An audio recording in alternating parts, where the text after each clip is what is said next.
Hello दोस्तों, नमस्ते प्रणाम। आप लोग कैसे हैं? आशा करता हूँ आप लोग अच्छे होंगे।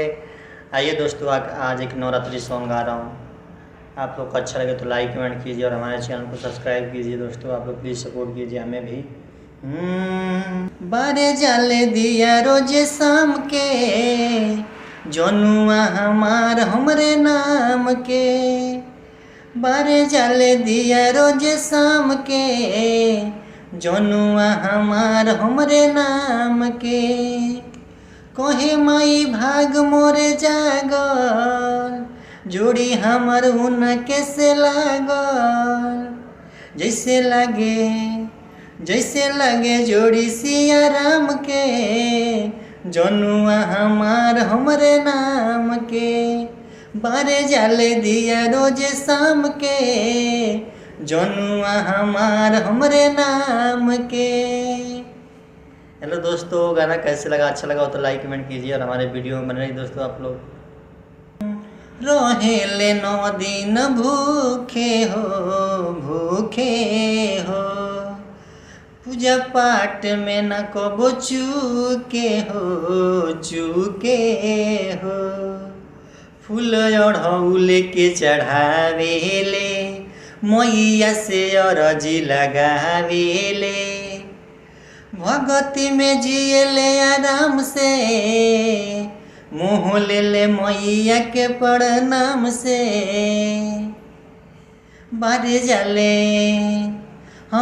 जाले रोज दिया शाम के, जनुआ हमार हमरे नाम के।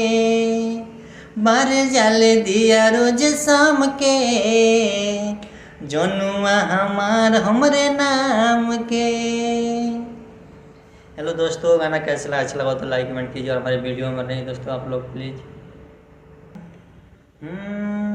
भोरे भोरे मंदिर के धोवेले, अरे धोवेले। शंभु सूरीला खातिर रोवेले, रोवेले। भोरे भोरे मंदिर के धोवेले, अरे धोवेले। शंभु सूरीला खातिर रोवेले, रोवेले। कके लीलार पोचंदन हो, हमरे ला करे अभिनंदन हो। चुनरी चढ़ावे सासाराम के, गोड़े लागे मैया तमाम के। बारे जाले दिया रोज शाम के, जनुआ हमार हमरे नाम के। बारे जाले दिया रोज शाम के, जनुआ हमार हमरे नाम के।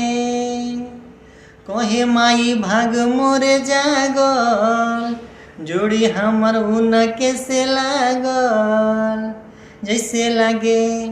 जैसे लगे जोड़ी सिया राम के, जनुआ हमार हमरे नाम के।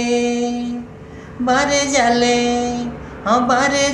दिया रोज शाम के, जनुआ हमार हमरे नाम के। बारे जाले दिया रोज शाम के, जनुआ हमार हमरे नाम के। तो दोस्तों गाना कैसे लगा? अच्छा लगा तो लाइक कमेंट कीजिए और हमारे चैनल को सब्सक्राइब कीजिए प्लीज़। दोस्तों हमें भी सपोर्ट कीजिए आप लोग।